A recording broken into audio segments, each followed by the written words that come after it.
Isang mapagpalang gabi po sa ating lahat. Our healing message for tonight is taken from the Gospel of Luke, chapter 18, verses 1 to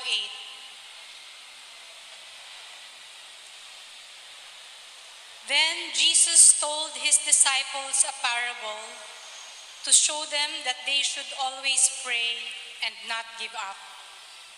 He said, "In a certain town, there was a judge who neither feared God nor cared about men.